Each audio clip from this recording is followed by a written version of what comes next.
এখন আমাদের রাজধানী এবং পার্শ্ববর্তী অঞ্চলগুলোতে সবচেয়ে বেশি মানুষ স্বল্পমেয়াদী যে জ্বরে আক্রান্ত হচ্ছে তার ভিতরে সবচেয়ে গুরুত্বপূর্ণ হচ্ছে ডেঙ্গি, চিকনগুনিয়া এবং ইনফ্লুয়েঞ্জা। এছাড়াও এর জ্বরগুলোর ভিতরেও কিছু কিছু মানুষ টাইফয়েড এবং ম্যালেরিয়ার মতো জ্বরেও মাঝে মাঝে আক্রান্ত হচ্ছে। ম্যালেরিয়া যদিও রাজধানীতে এন্ডেমিক না, এগুলো সাধারণত যারা রাজধানী এবং আমাদের পার্বত্য চট্টগ্রাম অথবা পার্শ্ববর্তী এলাকাতে যারা ভ্রমণে যান তারা সেখান থেকে সাধারণত এই ম্যালেরিয়ার জীবাণু বহন করে নিয়ে আসেন।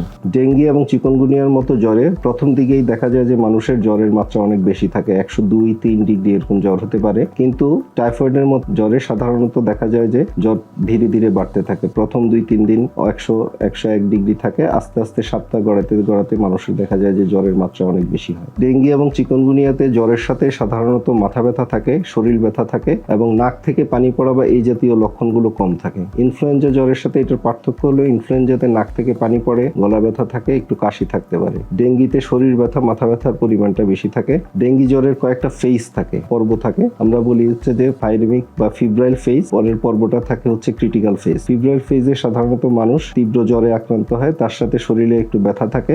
এই পর্বটা সাধারণত 2 থেকে 7 দিন থাকে। 2 থেকে 7 দিন এরকম যাওয়ার পরে জ্বরটা পড়ে যায়। এ সময় সাধারণ মানুষ সবাই ভাবেন যে হয়তো পেশেন্টের জ্বর ভালো হয়ে গেছে, কমপ্লিকেশন আর কোনো জটিলতা হওয়ার হয়তো সম্ভাবনা নাই। কিন্তু বেশিরভাগ ক্ষেত্রে দেখা যায় যে এই ফিব্রাইল ফেজ বা জ্বরের পর্বটা শেষ হওয়ার পরেই ডেঙ্গু জ্বরের সত্যিকারের জটিলতা শুরু হয়, যেটাকে আমরা বলি ক্রিটিক্যাল ফেজ। এটা সাধারণত 2 থেকে 72 ঘন্টা হাই হয়। এই সময় পেশেন্টের প্লেটলেট কমে যায়, পেশেন্টের রক্তচাপও কমে যেতে পারে এবং এই সময় পেশেন্টকে হসপিটালে ভর্তি করাটা অত্যন্ত গুরুত্বপূর্ণ, অথবা চিকিৎসকের শরণাপন্ন হওয়াটা জীবন রক্ষাকারী হতে পারে।